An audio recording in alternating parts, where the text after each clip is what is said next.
The conversion from image videos to video input includes a video and text prompts to generate a new result.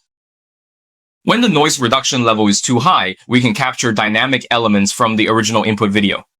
When the noise reduction level is too low, we can perform some degree of repainting on our input video or proceed with the 3-stage upscaling process as in the following steps.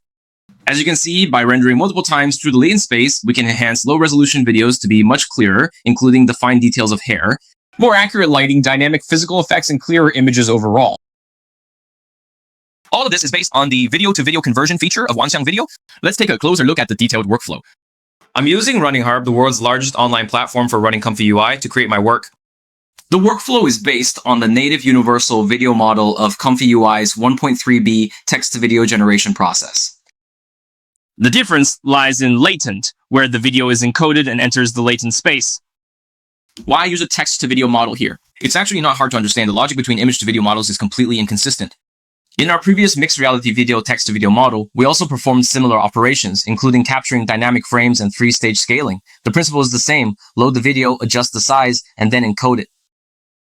For encoding and decoding videos, I believe most people should still use this kind of definition to avoid problems such as being unable to encode or facing memory limitations when decoding. It's very easy to understand. It's basically like creating a video layer. But yeah, looking at it today, it's already different from the anime diff era. We are fully capable of performing video-to-video conversion and can achieve a certain level of logical coherence. We still use the one video Tcache nodes from Wan2.1 Video to accelerate the process. These parameters can generally remain as defaults. For the last item here, we choose 1.3b for the 1.3b model. If we use a 14b model, we'll use 14b. It corresponds to the model we loaded earlier. This uses a 1.3b model instead of the previously commonly used 14b model. This logic is entirely based on personal opinion. With a 1.3b model, I can quickly extract some results or dynamics that I think are ready, and it's very fast. Then it enters a 3-stage amplification process for amplification. Navigate to open AI or click the link in the introduction to register, and you'll receive 1,200 points daily. Logging in each day will earn you an additional 100 points. The corresponding AI workflow and one-click AI applications have been deployed online and can now be run and tested online. This 3-stage amplification process, I actually recommend using the speed model, but I suggest using the GGUF quantized version because otherwise we might experience very slow performance or run out of GPU memory. If you want to use this quantization node, you can simply connect it in sequence. We notice that the correct choice here should be speed. What exactly does 3-stage amplification mean? It's similar to how we used to enlarge images before. Load the video, first upscale it by 3 times, then encode it into the latent space. Denoising can be too strong. If it is, the result will change completely. You need to adjust this value appropriately because different input videos respond differently to denoising. For example, in my case, the input is a portrait.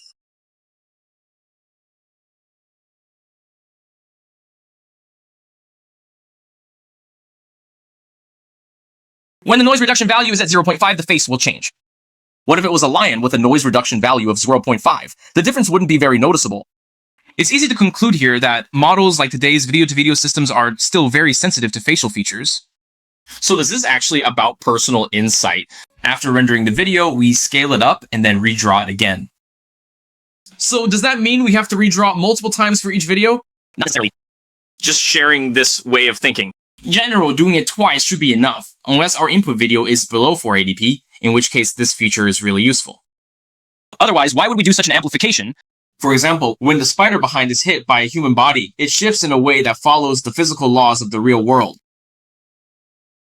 So during the period when mixed human body tattoos were being filmed, there was a recorded video about Nivis that used face swapping technology, also employing video-to-video conversion. It's already clear now that for video-to-video conversion, the model has a strong reaction to faces, often turning them into unrelated characters. A low noise reduction value allows for facial changes. At this point, we just need to train a low ARM model for the character. When performing video-to-video conversion using a lower noise value allows the lower model to take effect, making it easy to replace faces. But note that in this case, it's not simply a face swap, because the entire video enters the latent space when observing the recording of Levi at that time. Apart from the face, other elements like the background and details should also show some subtle changes. So most of the time, this channel shares some open source models and projects, but closed source models are where RunningHub really shines. It brought down the prices of many popular models, such as V2, Kelling, and Wan2.1. Some specifications were even lower than the official published prices. The more you use it, the more you'll realize that saving up bit by bit really saves money in the long run.